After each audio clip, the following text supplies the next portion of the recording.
Kimvuka Diantimanti, Afelika Diampa di Finamene Tua, Kabu Diabakeluba, Uluzorora Watanda Wapumutuleno, Makanda Mavamuso Mafutu Kayotama, Osaweni Nandinga Masina Makikulu, Kongo Yaba Futuka Kongo.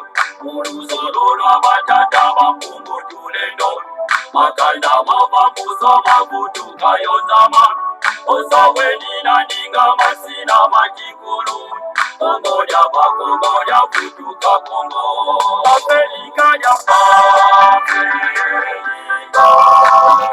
Afrika ya Madina Tumba. Afrika ya Madina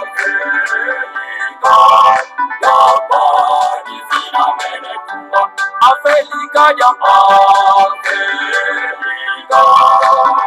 Afrika ya Madina Tumba. Afrika ya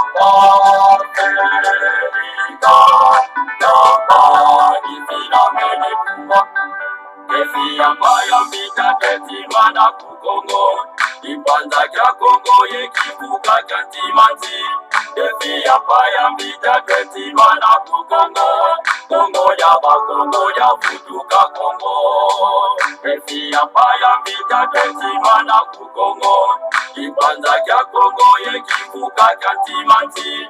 Efi ambayo vita tetima na kukongo Kongo ya futuka Kongo. Afrika ya Afrika ya Madina Tumba. Afrika ya Madina Mene Tumba. Afrika ya Afrika ya Madina Tumba. Afrika ya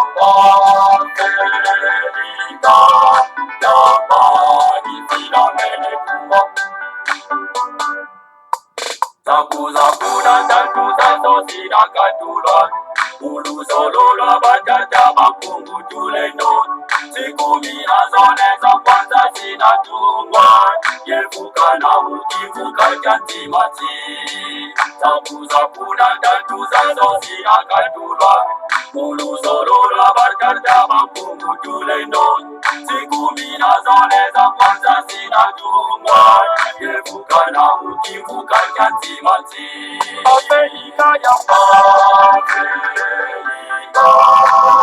Afrika ya Madina Tumba. Afrika ya Madina Mene Tumba. Afrika ya Afrika ya Madina Tumba. Afrika ya Madina Mene Tumba. Siku mina zole za kwanza zinatungwa Kongo kwibaka ngubengela kuvanguza mi Oyo makatanga kivuku bangi chwapa Kasaimu kivuka kya Ntimanti. Siku mina zole za kwanza zinatungwa Kongo kwibaka ngubengela kuvanguza mi Oyo makatanga kivuku bangi chwapa Kasaimu kivuka kya Ntimanti. Afrika ya Afrika ya Madina Tumba. Afrika ya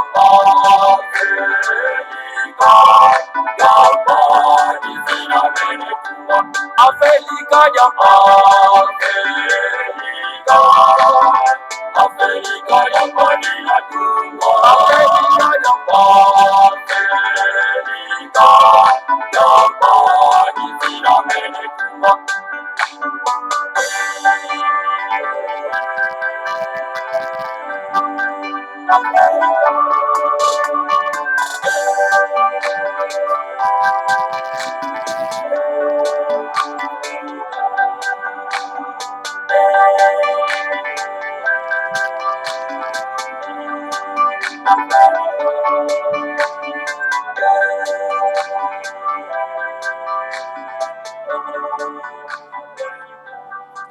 Matondo mingi bama batata bandeko barandi ya Kongo bololo tala biso wana toye lisusu bobo mesano na tuka na pokwa na lelo pamba te lelo ezali ya solo mpenza tuka mokolo mwa mine ya mposo mokolo mwa sambo ya sanza ya mitano mobo ya koto mibale na tuku mibale tokomi bongo na ngonga ya zomi na libwa na miniti tuku misato na mwambi elingi koloba ete ngonga ya sambo na miniti tuku misato ya mwambi ya nsima nzanga. En tout cas bamama batata bandeko topesi bino banso bayenge bambote mpe balosako na bino banso ezali wa bino molobeli mbuta bopele bobala elingi koloba malamu koloba. Alors na yango bamama batata bandeko balandi ya Congo bololo toye po tosala ba réaction à chaud bamama batata bandeko balandi ya Congo bololo. Donc liboso ke tokende na ba réaction na biso à chaud bamama batata bandeko tokopesa bino bomo mesano l'information générale na maema zali koleka solo pena autour ya le grand maître Mwanda Nsemi depuis ba kinapaki ye na ba élément terroriste ya politika na mbe pe ya traite o tobingi Chilombo. Alors donc le grand maître Mwanda Nsemi azali toujours confiné na kati ya SNPP ou ezali hôpital ya bato bazali na mutu bama batata bandeko oza na problème na mutu bama batata bandeko balandi ya Congo bololo. Donc voilà ndesika baki ko confiner le grand maître le leader de la race bantou kuna bama batata bandeko balandi ya Congo bololo. Alors après ba examen donc oyo bango ba sali bama batata bandeko donc ba examen et ça verrait nango donc normal bama batata bandeko. Alors donc nakolandaka peut-être déclaration dans ce pas ya ba médecin oyo basala ki solo en tout cas ba analyse wana bama batata bandeko et tout ce que botali bien bango nyon surtout bazali solo en tout cas ba kasayen.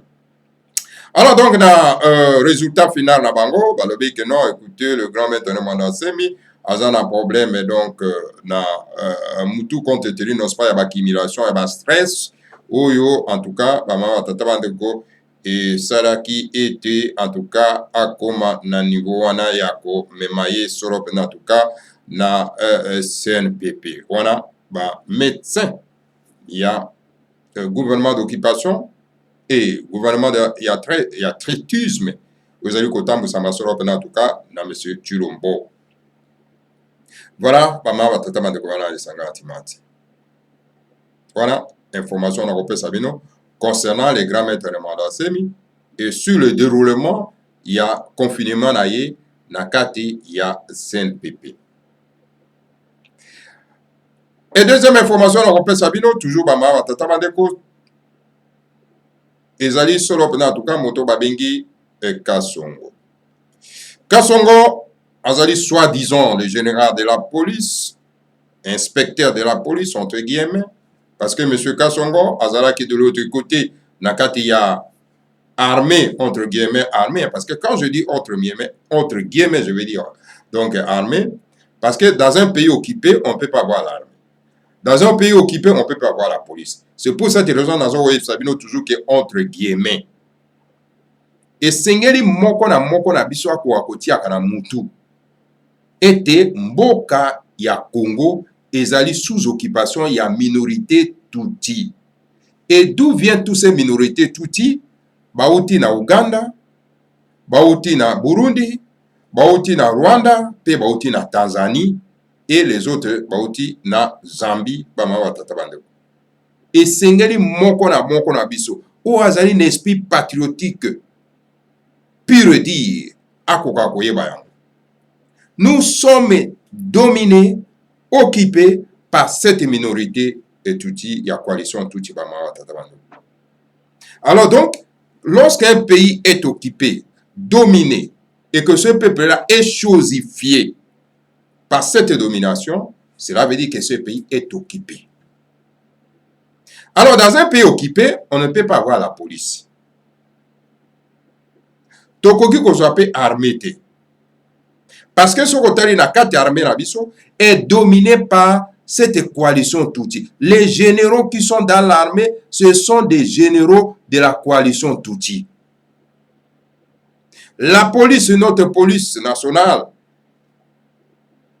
est inondée dans cette coalition Tutsi. Et nos frères de la race bantou se laissent faire dominer, n'a évité par l'inconscience, par cette minorité et Congo. C'est là où les bas blessent. C'est là où il y a les grands problèmes.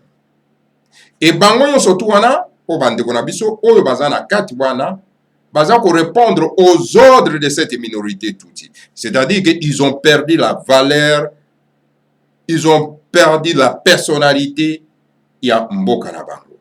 Et tout simplement parce que baza ko ramasser ba miette. Et c'est pour cette raison mona ki bango tango bakene ko kidnapper les grands maîtres de Mandanse bi na palais royal au moins bakei ko piller biloko.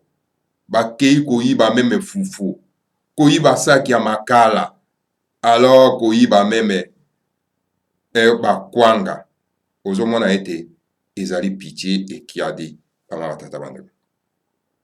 Or les grands maîtres de Mandansemi se bat pour eux pour que lobby à venir na bango ezala malamu pe à venir à bana na bango ezala malamu. Mais tellement qu'ils comprennent toujours en retard et voilà ils se comportent de cette manière là et kiadi pama batata bandeko. Donc voilà. Yonto lobi ete Monsieur Kasongo akendaki na ba élément terroriste na ye bande kwa mais pourquoi mbuta popela bengaka toujours bato yango ba terroriste? Ouais. Na bengaka bango ba terroriste pourquoi? Na bengaka bango la police te pona nini? Na bengaka bango pe armée te pona nini? Na uti ko expliquer bino. Dans un pays occupé, on ne peut pas voir l'armée, on ne peut pas voir la police. Et lorsque Bato Bazako se comportait na qui banditisme, ok, tu es bandits, ce sont des terroristes. Lorsque une police azoko kenda ko kanga moto, ou azali sans armes, avec de fusils à assaut, na bakanikov, Karchinikov, je vais dire, n'a pas char de combat. Cela veut dire que ce n'est pas la police à ce moment-là. Donc, ce sont les éléments terroristes. Et tant que bazako kenda pe bazako kenda ko piller ko yiba. Ko boma bato oyo bazali na mindoki na maboko te. Donc, ce sont des terroristes. Parce que les terroristes massacrent ba o nyo surtout ba kokuta na nzela. C'est ça les terroristes. Alors donc, Batouana, ce n'est pas la police. Parce que la police est là pour la protection des biens des personnes de Yambo Kanaye. Atabatini la mission, et si Kasongolo, yako kenako répondre à la mission naye à Keiko Sala. Et à ko toucher les biens privés à Moto Oyo Bango Bakei pour être bako agozoaete. Et vous avez vu comment le monde entier a vu le comportement dans soit des éléments terroristes au Bazana Katia Congo Bama Tatabando. Donc on ne peut pas dire que notre police, ce n'est pas votre police, ce n'est pas notre police, ce sont les éléments terroristes. Et lorsque dans un pays vous avez des éléments terroristes, il faut les combattre avec beaucoup d'énergie pour les éradiquer. Je dis bien éradiquer le terrorisme dans le Congo. Et Kasongo, soi-disant inspecteur de la police, il est à la tête de cette organisation terroriste qu'on appelle la police, c'est-à-dire que les hommes terroristes vêtus en uniforme de la police nationale. Vous comprenez, mes chers frères? Je pèse bien mes mots, mes chers frères. Il faut qu'on se dise la vérité. La vérité reste la vérité. Même si ça blesse, même si ça fait mal. Et il faut toujours continuer à proclamer au monde la vérité. Kasongo est à la tête des éléments terroristes vêtus par l'uniforme de la police nationale congolaise. Il a démontré ça lors de l'embarquement au palais royal de ma campagne du grand maître de Mandansemi. Il a montré ça. Croyez-moi, mes chers frères, vous allez arrêter quelqu'un sans arme et vous prenez la machette, vous la coupez sur sa tête. C'est ce qui s'est passé jour il y a le 24 avril bama tata bandeko. La blessure que vous avez vue na mutu, na personne qui bino information, c'était donc l'issasi, mais c'était plutôt la machette. Est-ce que la machette, kokata moto machette, est-ce que zali culture et abisso la race bantou? Mes chers frères, posez-vous la question. Ce n'est pas notre culture. Et zali culture, yabato baouti rikolo. C'est-à-dire, il y a coalition touti. C'est leur culture. Culture ya kokata kabato. Bomana kite na Rwanda ndenge ba bomana ki ba katanaki. C'est leur culture. Et tala ba introduire yango na kati yamboka na biso ma tata bande. Une police qui veut arrêter quelqu'un sans arme, azwa machette a kata moto na mutu. Vous vous rendez compte? A kata moto na panzi. Vous vous rendez compte? Il a fait couler le sang d'un innocent. Qu'est-ce que cela la répercussion dans l'avenir pour la République démocratique du Congo? Avenir à la République démocratique du Congo est incertain. C'est-à-dire, toujours qu'il y a un éclatement de ces grands ensembles. Personne n'a pas été leader na bango, bakoka ko maltraité na ba individu moko boy bauti bamboka mosusu ba mata tabandeko, et cet individu est soutenu par certains de nos frères congolais au bazali assoiffé à mosolo ya mbongo et qui ramasse que des miettes que ba étranger on va ko pesa bango et baza ko répondre na ba ordre n'est-ce pas ya ba étranger wana. Qui a dit? Personne ne peut accepter. Au moins peut-être aux akizenge ba ma tabandeko. Et voilà, M. Kassongo, avec ses éléments terroristes, Bakei, Kozongi s'assoit, disons, le bien volé, il y a le grand maître de Mwanasi. Et Basali Angopé, vraiment à chaud, médiatisé, etc. C'est une pure distraction. Mes chers frères, je sais, je vous dis en toute vérité, c'est une distraction. Moi, biloko, soit disant, élément terroriste wana, yibaki. Bon, monsieur Kassongo, oya yopo yibaki, est-ce que ton moni pe siko zongi cité? Parce que ozaki na batono opesa ki ordre bango pe ba yiba. Oyo ba yaki kotike la yo.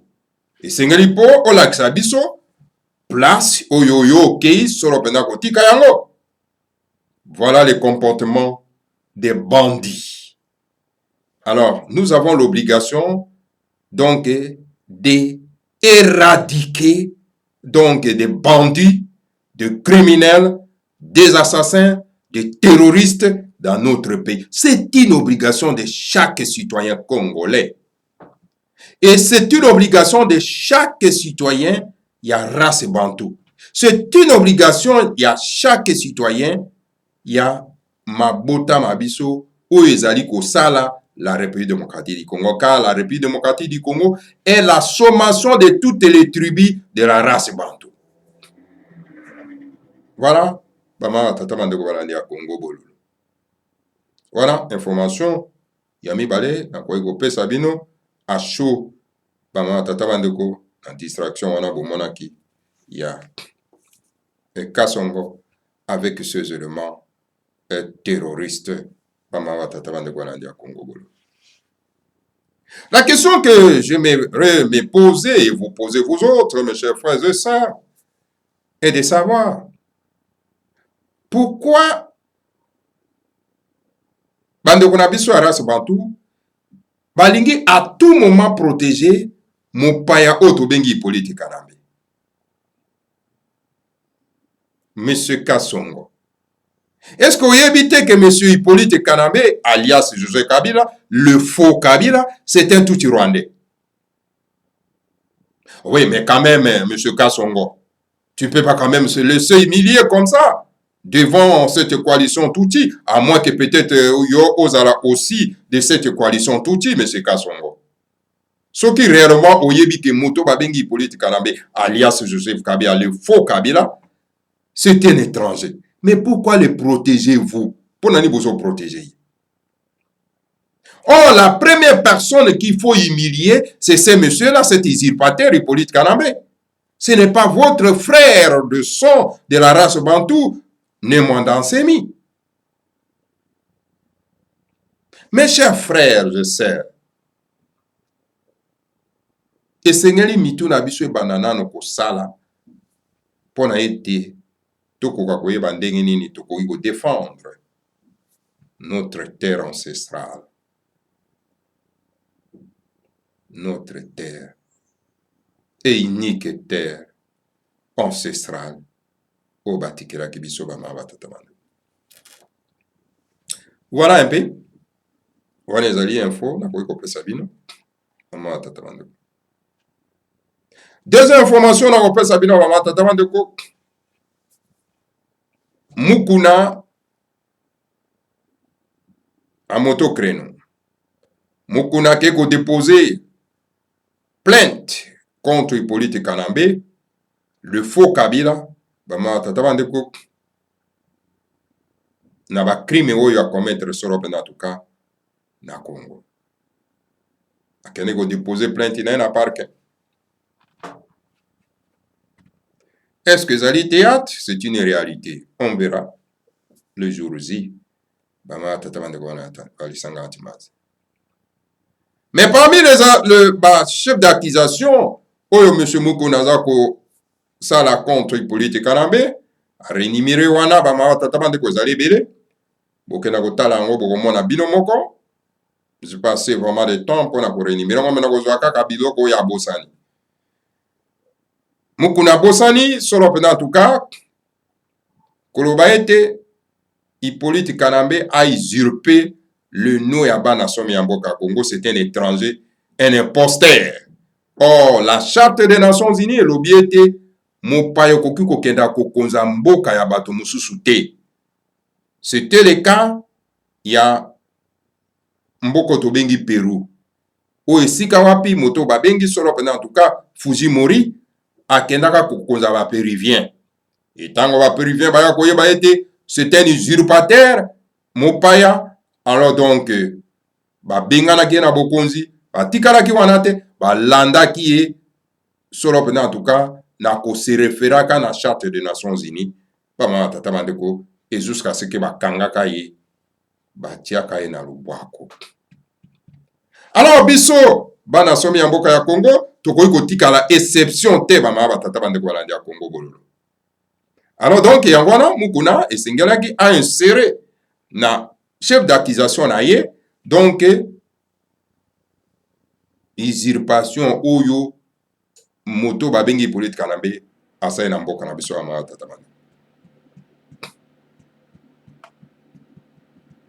Voilà bama tata bandeko élément mosusu oyo donc monsieur Mukuna abosanaki ko insérer na kati ya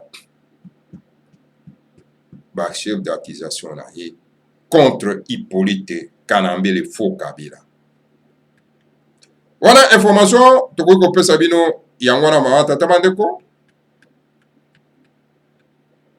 oyo mayema azali koleka solo pena en tout cas na mboka ya Congo. Et moi information mosusu tokopesa bino toujours na mboka ya Congo eza ko concerner monsieur Kamere. Qui est Kamere? Kamere c'est un Tutsi Burundais. Ngai kamusaka ngai baswahili oyo baza na mboka ya Kivu ou bien mitu eza isusu malamu te bama batata bandeko bakenda ko défendre mopaya na kombo ya Kamere oyo auti na Burundi, un Tutsi Burundais bakomisa ye leader politique na bango. Omoni baswahili baza na problème sérieux. Baza tellement na problème sérieux bango bato batie biso na désordre na mbilinga oyo na mobulu oyo bama batata bandeko mais ekozala pe malamu tokoka kosilana soki bango bakolinga bavandaka na ba Tutsi pro-rwandais baza na bango ba pro-rwandais je veux dire alors esengeli ba créer et moi état na bango comme ça donc bako sala ete ba Tutsi wana bakonza bango. Mais nous autres Bangombe, Bangala, Congo, nous ne voulons pas que Baouta, nous les appelle les Baouta, parce que c'est une humiliation. Comment tout le monde sait très bien que M. Kamere, c'est un touti burundais, il grandit au Congo et qu'il ne peut pas devenir quand même un chef politique Nakati Ambo Kanabiso, et nos frères de la race Bantou, Bavandi Soro Kuna na Kivu, Baza se permettre, je vais dire, donc, pour supporter un étranger, c'est comme s'ils sont incapables, il y a pour émerger un leadership, Nakati Nambo Kanabango, pour être à Kokasoro, en tout cas, la leader Nabango, pour Kokozabango. C'est une honte, mes chers frères, le Bassoye du Kivu, vous faites la honte. C'est vraiment la honte. Et voilà donc Moto Babengi Kamere, un voleur qui a volé plus de 15 millions de dollars américains. Alors donc, basali théâtre na bango ya kokenda kotika ye soit disant na kasho, maman tata bandeko que non bon. Ba pesa ye liberté provisoire, maman tata bandeko na Congo bolo. Donc voilà, cette blague continue toujours dans Mboka ya Congo. Voilà. On a information na opesa bino mosusu balandi ya Congo bololo concernant coronavirus na kati ya mboka ya Congo. Lelo oyo bama batata bandeko makamba kokamwa. Ikamba kokamwa. Bakomi kokenda kosombaka bibembe ya bato po bakotsa yango balobi ke bato wana bakufi na coronavirus. Mais oyo mboka ya ndenge ni bandeko na ngai. Est-ce que mboka ya boye bototika mboka etambusama na baventurier boye? Hein? Peut tolobi ke tozana mboka, tozana gouvernement et on appelle ces gens-là, ces aventuriers-là, donc to bazoko gouverner biso? Non mes chers frères, il faut combattre bato avec beaucoup d'énergie. Bakenda ko somba bibembe ya bato avec 2000 €, 2000 $. Po bazwa bibembe wana bakosa ke non bakufi na coronavirus. Nyonso wana ezali nini? Cette honte ezali tout simplement po bazwa mbongo ya Organisation mondiale de la santé balakisa ke non bango pe bazali ate na coronavirus. Or histoire ya coronavirus na kati ya Congo ezali tout simplement théâtre de chez nous.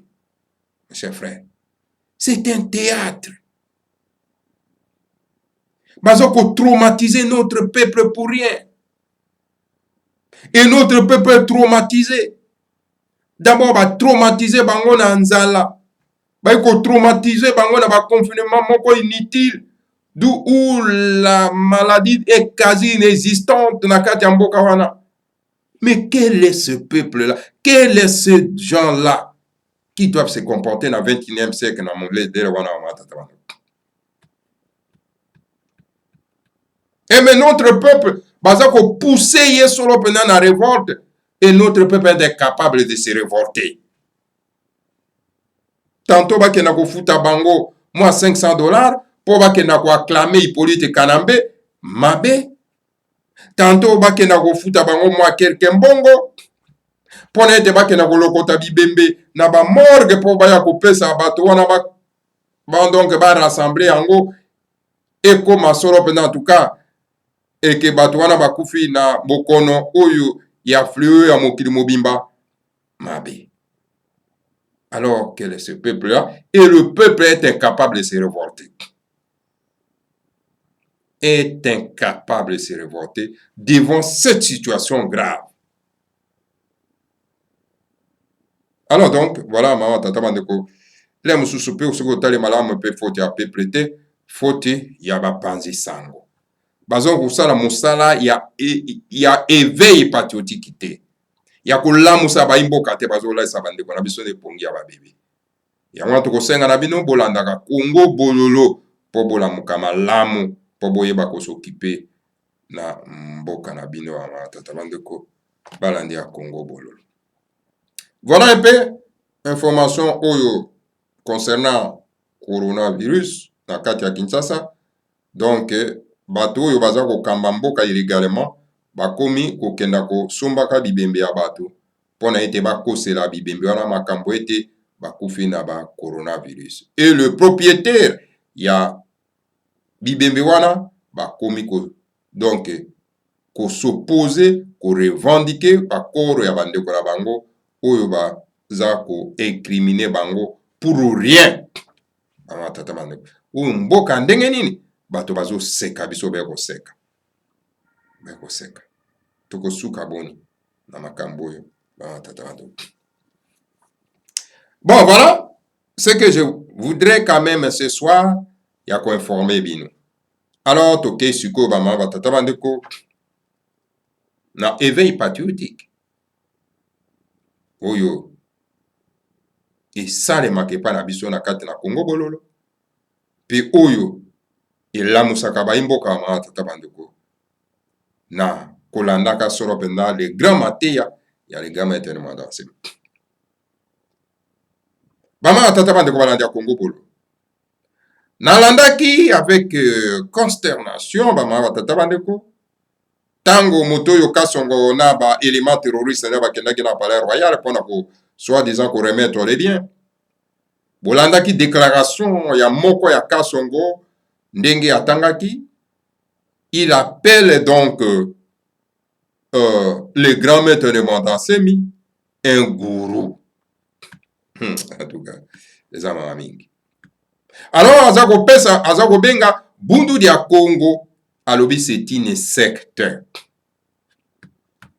Mes chers frères, ces gens-là disent que non, ils sont des nationalistes.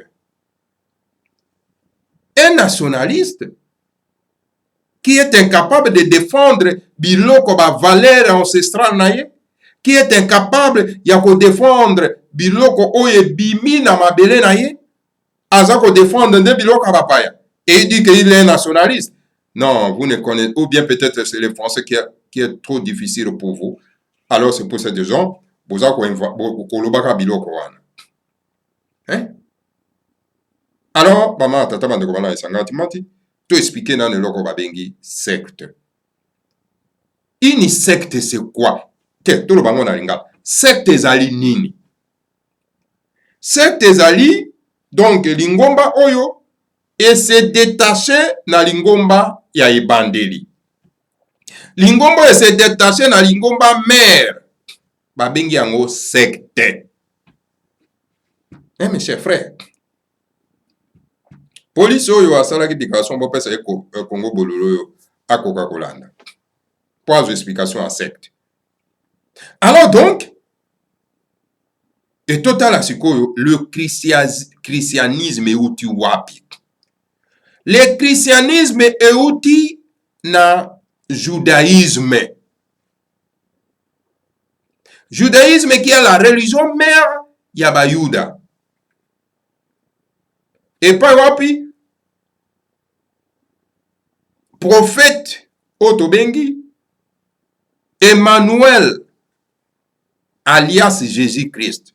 Je dis bien alias parce que son nom ce n'est pas Jésus, son nom c'est Emmanuel. Et d'où vient combo à Jésus? Combo à Jésus et outi na Italie, ce sont les Italiens. Tango ba fabriquer loko na bango na Rome, sikoyo ba pesi combo ya Jésus. Or, celui qui est né en Israël, on l'appelle Emmanuel. Et c'est pour ça que je dis Emmanuel alias Jésus-Christ. Parce que le nom de Jésus, Juste, Christus, ce sont les noms romains. Ce ne sont pas les noms juifs. Alors donc, le christianisme est aussi na judaïsme. Donc, ce que le christianisme est aussi na judaïsme, donc le christianisme c'est une secte. Et comment le christianisme est aussi na judaïsme et boti catholicisme et boti protestantisme et boti armée d'Isali et boti. Donc, biloko surtout, ce sont des sectes. Le catholicisme catholique, c'est une secte. Protestantisme protestant, c'est une secte. L'église protestante. Armée d'Isali, Ezali secte. Ce sont des sectes. parce que bango nyonso tu bauti wapi na judaïsme. Sikoyo bino baimboka ndenge nini bokobenga ole bobenga biloko wana nyonso tu de secte, bino bobengi yango religion, tout simplement parce que euti na bapaya na ba ancienne puissance na bino, tellement que vous avez souffert d'un complexe d'infériorité et vous continuez donc ya kokumisa yango lokola lingomba yebandeli. Siko totala bundu dia Congo. Est-ce que bundu dia Congo euti na judaïsme? Est-ce que euti na catholicisme? Est-ce que euti na protestantisme? Euti wapi amata tabana. Ok, bundu dia Congo, c'est une religion mère, ya ebandeli. C'est une religion des anciens sémites noirs, nos frères noirs. O bazala ki solo pena en tout cas na ekipata, o bazala ki solo pena en tout cas na Moyen-Orient. Bangonde bazali ba fondateur, n'est-ce pas, ya bundu dia Congo. Et le grand maître Mandansemi a fait que tout simplement ya ko restaurer yango ba valeur na biso. Parce que zulu bela ba valeur na biso. Donc, bundu dia Congo, ce n'est pas une secte. Un noir, un nègre qui se met, qui se lève pour dire que bundu dia Congo c'est une secte, donc c'est un tonneau vide. J'ai dit, c'est un tonneau vide et qui fait que trop de bruit. Est-ce que vous me comprenez? Est-ce que vous me suivez? Vous me saisissez? C'est un tonneau vide qui fait que beaucoup de bruit. C'est lui qui se lève pour dire que Bundu dia Congo c'est une secte. Je dis et je le répète encore une énième fois, c'est un tonneau vide.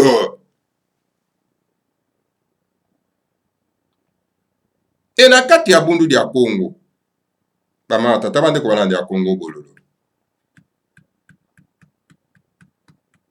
Iza kolakisa biso ete biso tozali ba descendant ya Adamu na Eva te. C'est une invention coloniale à dire que non, nous sommes tous issus des descendants d'Adam et Ève. Ça, c'est des conneries, maman. Nous ne sommes pas des descendants d'Adam et Ève. Nos premiers ancêtres, bauti na planète Kakongo, le paradis de la race bantou, le paradis de la race noire. Et nos premiers ancêtres, ils s'appellent Nenzala Pandu na Mama Kengi Lufuma. Ce sont nos ancêtres. Nous, les Noirs, la race bantou, nous sommes les descendants des extraterrestres. Ils sont des descendants des extraterrestres. Ils sont des conneries, mes chers frères. On est une histoire coloniale. Est-ce que bolanda ki Léopold de tango atinda ki ba missionnaire na ye na mboka ya Congo te? Bokei kuna ko apprendre ba noir bonzambe te parce que ba yebi yango longwa ba koko na bango. Mais pona nini bino comprendre kate?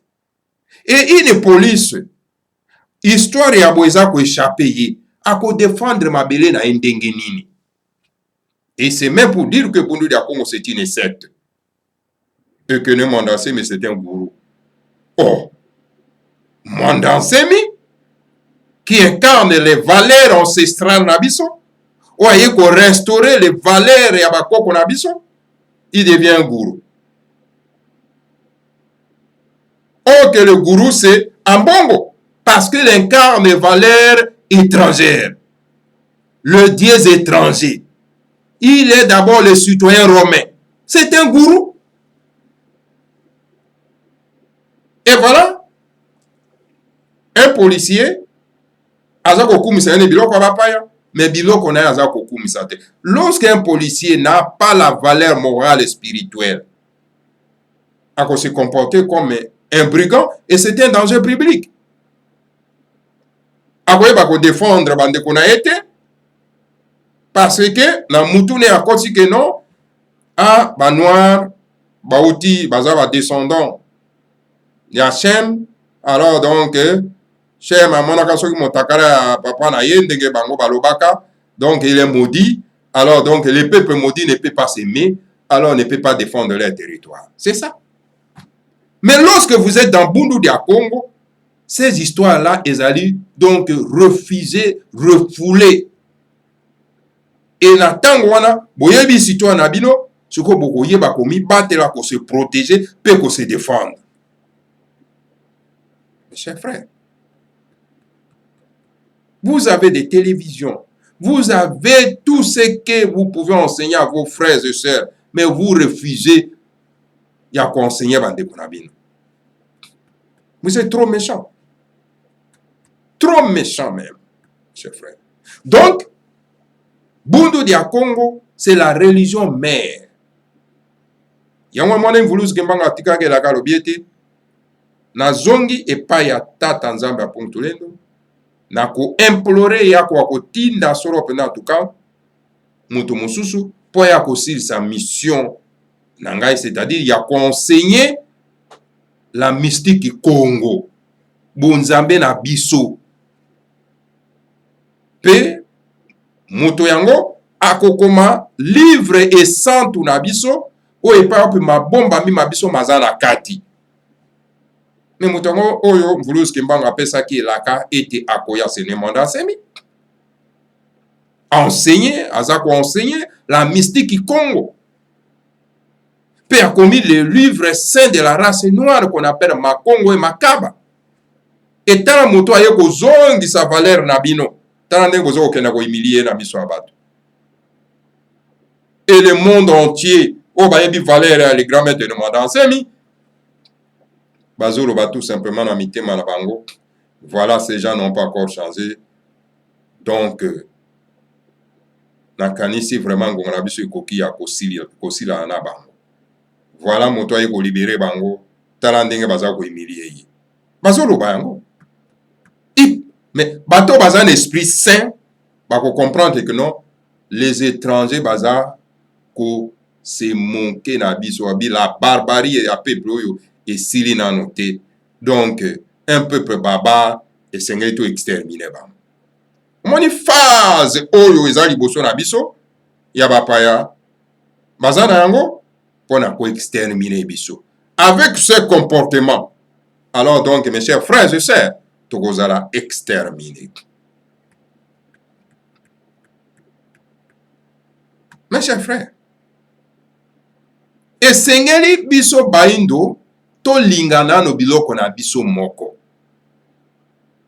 Yo koki kolinga biloko ya bapaya te, oboyo ya yo. Moko yeba ko se défendre te.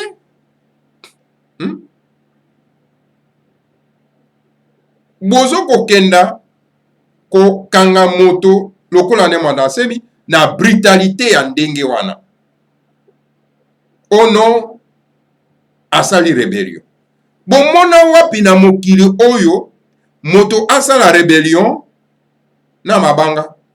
Moto asala rébellion na banzete, moto asala rébellion na bakombo, moto asala ba rébellion na matiti ba mawatata bande. Vous comprenez? Est-ce que nous sommes sérieux vraiment? Tout ça vraiment sérieux dans ma camtoloba. Ou on a ma chef d'accusation là-bas.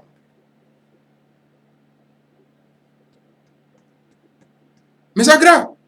Et nous sommes là tout simplement parce que le grand maître de Mandansemi a combattre Moto Babengi Hippolyte Kanambe, le faux Kabila. C'est un usurpateur. Mais combien à mon solo oh Hippolyte Kanambe a payé sa cabine, mes frères? Combien a payé sa cabine pour vous défendre? À chaque fois que mon takotelema pour un akoloba été moto azali mon paye sengeto bimisaye. Quel est le plaisir au bino bo santaka yakoti kana moto wana konza kabino Hippolyte Kanambe mwana tuti rwanda mon paye? Mais c'est cassons. Quel est le plaisir que vous vous sentez? Il y a kofandi sa moto wana kati ya mboka. Donc elingi koloba ke elamba ya soni ezaka na bino lisusu te. Non, il faut bolata elamba ya soni po boyeba ko se défendre. Elamba ya soni bokolata yango na kati ya lingombo tobengi Bundu dia Congo. Je vous dis franchement mes chers frères, yango nde longolaka baindo elamba ya soni. Mais soki botikaki kaka kofanda solo mpena atuka na bangombo ya bapaya, elamba ya soni ekolonga na bino te ya mama tata wana. Je vous l'ai dit, mes chers frères et sœurs. Donc voilà, pour nous conclure, esika oyo Bundu dia Congo, ce n'est pas une secte, mais plutôt une religion mère. Là-bas, nous, bateau bazana katia Bundu dia Congo, basaka ba prière te, ils ne font pas de prières. Prière quoi, prière c'est quoi? Prière c'est moi biloko moko yo, ba kolon ba yiko laksa bino yango. Ils ne font pas de prières. Hein? Prière c'est biloko ba secte. Mais là-bas, on fait les invocations. On invoque. Kuna basala kaba invocation. Il y a la différence entre prière et invocation. Les prières, ce sont des choses ici, non pas, il y a la secte. Donc, on a l'église catholique, l'église protestante, l'armée d'Issari, tout ça, les binzami, l'église des sommeils, et ils font des prières.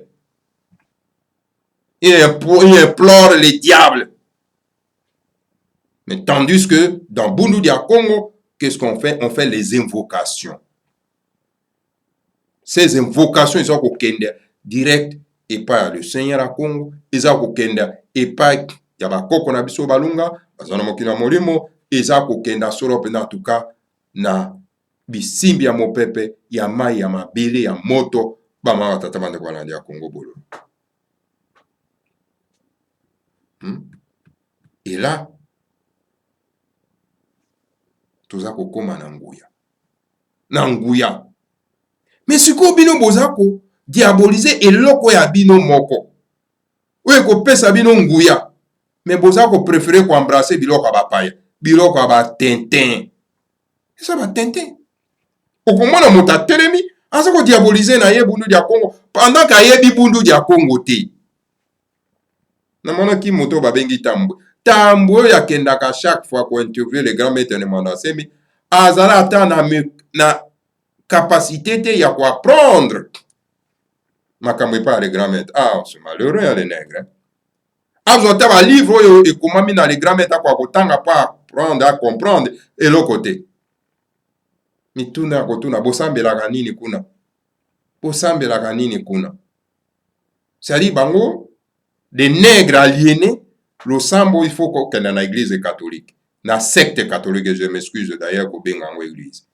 Il faut qu'il y ait une secte protestante. Il faut qu'il y ait une secte ya binzambi. Wana il pense que non, kunande basambela. Ba priaka, bango akena osa prier. Mes chers frères, ezali mawapona ba nègre ceux qui se comporter ndingo surtout ba nègre bazana Congo pour qu'on s'en sortir te. Potala bino moko. Un grand peuple quoi race bantou a se laissé faire dominer par cette minorité kututu rwanda. Ils sont combien au bazo konzabine. Baza muke, mais talande boza dominer. Pour la nini parce que bokoti na onesika na binote. Et voilà bateau baza ko combattre cette occupation. C'est cette minorité. Il y a des gens qui sont dans la Bundu dia Congo. Dans la front parler, ils allaient dans les grands maîtres de Mandasemi. Aucun leader politique dans la Mboka ya Congo a dans la front parler, voilà. Hein? A dans la front parler, voilà. En Angote. Un leader politique. Ou azali incapable. Donc, il y a kota la souffrance, il y a esiko ya outil. Ce n'est pas un leader politique digne de son nom. Ce n'est pas un leader politique. Zwa lokola bato lokola Bemba. Abimi dans ces pays, a casé des millions de dollars, mais aye ko bomba ngo na mboka bapaya. Ole akena ko investir. Na mabele ya bakoko na ye donc na Équateur. Pas créer emploi pour son peuple et l'autre côté. Un leader politique qui ne sait pas voir la souffrance de son peuple, ce n'est pas un leader politique digne de son nom. C'est tout simplement un escroc. Quoi prodisaka, ba belle parole te, boa prodisaka ba acte ya bato.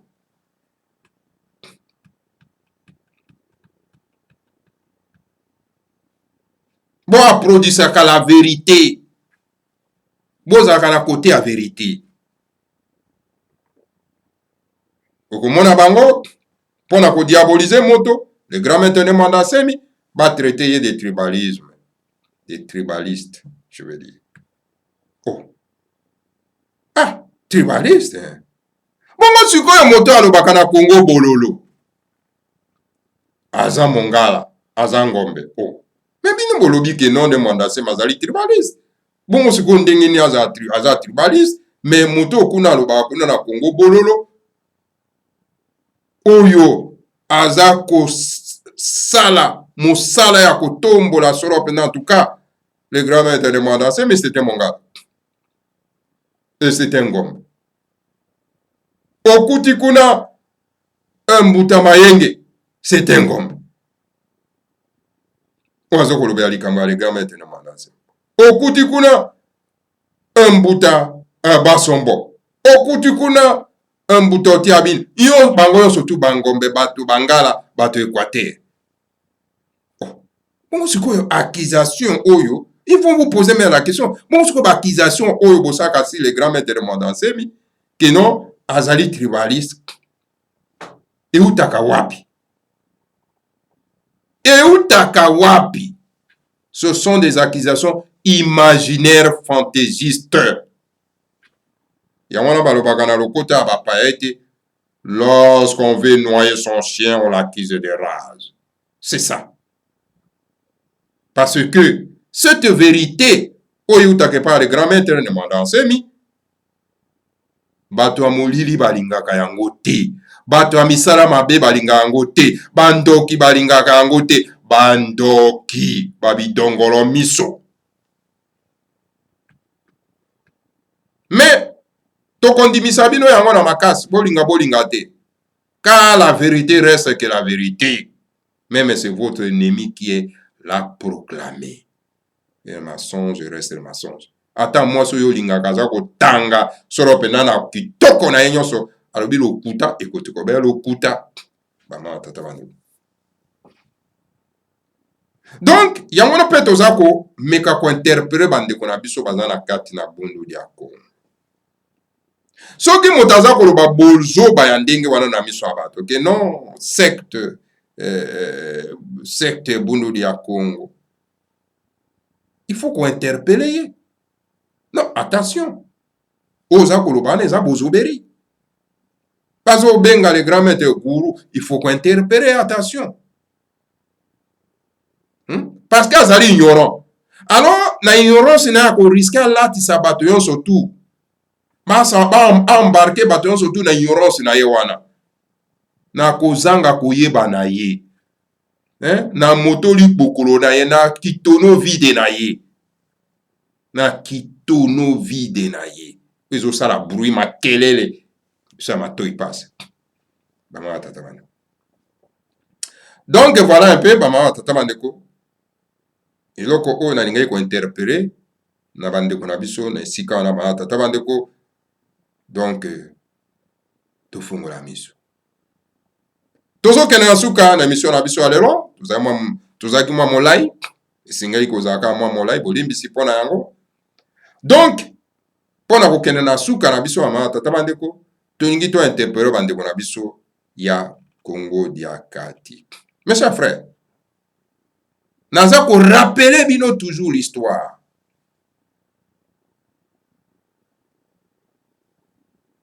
Bozali le noyau oyo esalaki ke lelo biso tokoma ba Congolais. Esengeli toyebaka histoire. Bino pe bozaka kuna boyebi histoire malamu te esengeli boyeba histoire. Botangaka ba buku ya les grands maîtres de Mandasemi.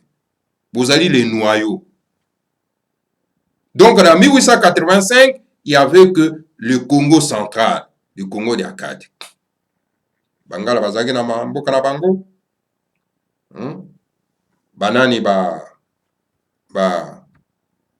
bandeko na biso ya boyoma bazalaki na mboka na bango. Donc bato na bato bazalaki na mboka na bango. Mais Léopold de Moutayaki solo penda ko annexaka bamboka na biso na monaki ndeko moko atunanga bimbe ça veut dire quoi? Bazwaki bangala baye ko kotsa bango na Congo central te za bongo te ndeko na ngai. C'est-à-dire tango ba créer État du Congo na 1885 ezalaki tout simplement kaka ba Congo. Alors donc il a fallu na 1889 bakwa ko kenda ko kanga donc bangala kuna na mabele na bango et comme une partie donc ya Congo central en 1885, c'est-à-dire 1889, 4 ans na sima ya création ya État du Congo, État donc ya Congo. Donc il a fallu qu'on ait un accès. Et au moni toujours dans le cours à Léopold, pour comme ça toujours monene accueilli en 1991 accueilli quoi annexé Kassai. C'est-à-dire que Kassai na mabele na ye na bandeko na ye na bana ya Kassai bango tout ba komi une partie donc ya État du Congo. Na 1800 plutôt 94 bakesiko akesiko kozwa Kivu ale annexé na mabele ya Kivu na ba citoyen ya Kivu annexé bango. Na 1895 akesiko kozwa mabele ya Katanga annexé na ba citoyen ya Katanga na mabele na bango annexé. Donc na 1897 ndaye kosukisa ay kozwa mabele ya Boyoma na ba citoyen ya Boyoma bakomi pe ba citoyen congolais. Donc yango wana esalaki ete donc ezala monene ndenge wana bama tata bande kwa ndia komobolo. Alors donc otolobaka les mariages forcés yango wana tapoto indépendance toujours le noyau initial de Bakongo qui était le premier à déclarer l'indépendance du Congo belge. Bango. Pour Bango, bayebi sekere e bandeli.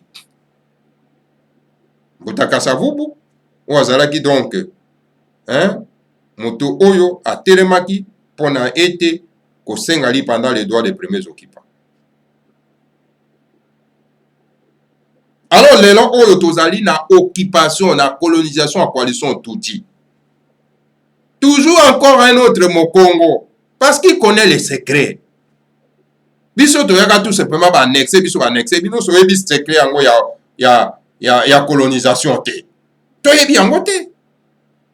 Alors voilà encore un autre Mokongo, oazo lakisa biso ke tozali occupé na cette minorité touti. Et sengeli to longwa na occupation.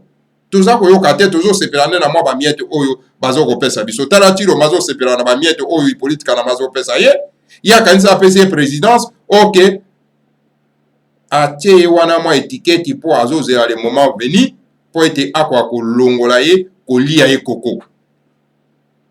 Alors donc yango mwa akomi kaka mwana etinda so ayebisi kangela ngai ne mwanda se ye wana atindi ba élément terroriste ya police kanambe bako kanga ne mwanda se.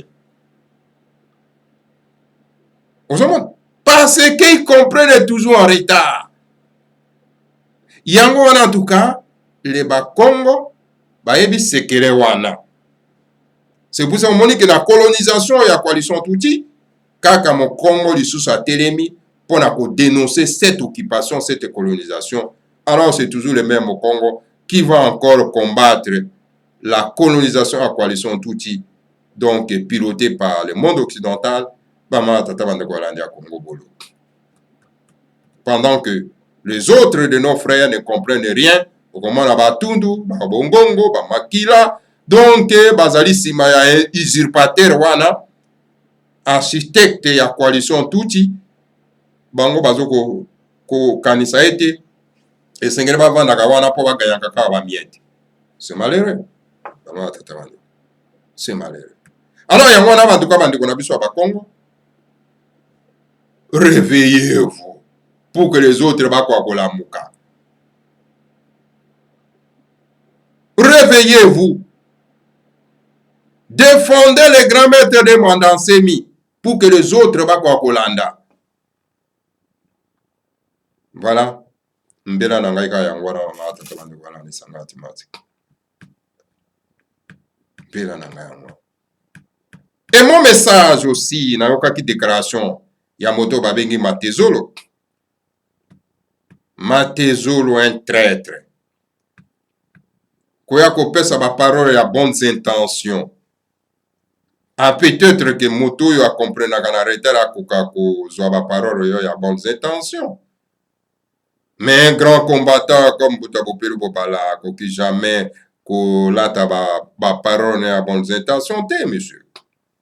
Hein? Non, pas du tout. Parce que Hippolyte Kanambe, c'est un usurpateur, Mopaya, Mouibi, destructeur Yambo Kanabiso, assassin criminel, ou atie bande Kanabiso ba fausse commune, mais Azali Amina yo. Comment l'ennemi en déconayo a quoi cause à la mina yo?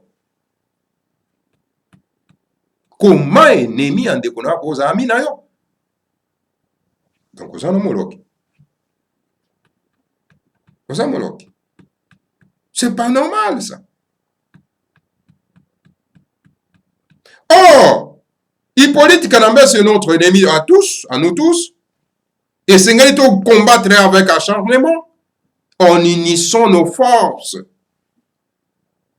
Pendant que les grands-mères de Nemandase Mazako Bundisa Mopaya, Oyoto Bimisa, Kenana Bandekonaye, et le même combat, M.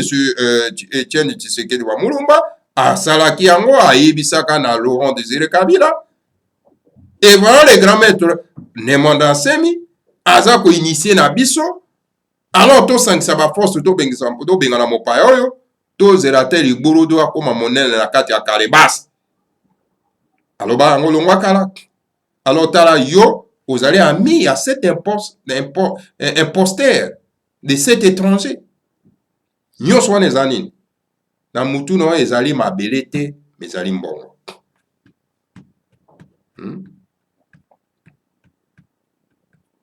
Non, c'est pas normal, mes chers frères. C'est pas normal. C'est pas normal. Naoki onani oyo zola na zoki message ya zola. Hein? Azolo bana que non, il accuse, n'est-ce pas, Nani Yaya Lubondo. Hein? Il accuse Yaya Lubondo. Que depuis, elle est avec le grand maître de Mandansemi, donc la situation est là qu'on se dégringolé toujours. Mais,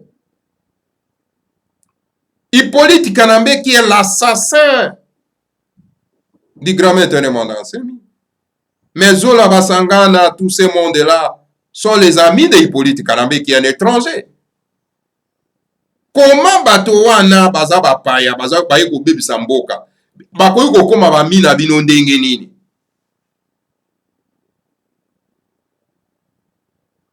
Et qui a Lubondo n'est pas l'ami de tous ces assassins. Mais Azali Pembeni, il y a un autre frère. Hein? Voilà les comportements, les gens qui ne comprennent pas comment se battre pour la terre ancestrale. Voilà les comportements, les gens qui ne sont pas de vrais combattants, bien que Bazoa Mateya, eux ils en a kati ya bundu. Ta Mateo ils en a kati ya bundu ya Congo. Et kopesa yo bolingo ya mabele na beo. Et kopesa yo bolingo ya ba citoyen na yon so bazana kati ya mboka ya race bantu. Na yebi sibino ba matata bande. Et lorsque vous voyez quelqu'un qui se comporte comme ça, cela veut dire qu'ils n'ont pas assimilé la matière enseignée par les grands maîtres de Mandansemi. La matière qui est dans le dans le Bundu dia Congo. Donc, Bundu dia Congo vous enseigne idéologie ya koyeba ko se défendre pe ko se protéger. Mais lorsque moutaza na kati akoki ko assimiler yango te, alors donc ce n'est qu'un tonneau vide. Je répète encore, un tonneau vide. Un tonneau vide. Voilà. Bama tata bande ko balanda Congo bololo. To sukana no lelo awa. Wana tokokutana bino isusu mbala mususu ya sima. Que le Seigneur à Congo vous bénisse tous, bénisse le monde ensemi et bénisse la République fédérale du Congo.